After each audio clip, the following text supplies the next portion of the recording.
ایمان بیچ دیتے ہیں۔ یہی وہ رات ہے جس میں ہر برا سے برا نشہ کیا جاتا ہے، یہی وہ رات ہے جس میں زنا کے اڈے سجائے جاتے ہیں۔ ہاں ہاں، یہی وہ رات ہے جس میں بہت سے نوجوان پہلی بار شرابی، چرسی، گنجڑی بنتے ہیں۔ ہاں ہاں، یہی وہ رات ہے جس میں بہت سی لڑکیوں کی عزتوں سے کھیلا جاتا ہے، یہی وہ رات ہے جس میں بے حیائی، بے شرمی کھلے عام کی جاتی ہے۔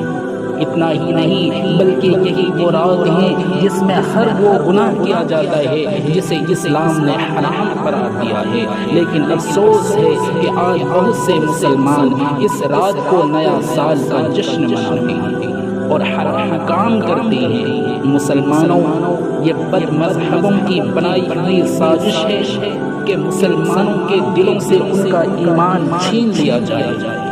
اس رات کو جشن منانے سے پہلے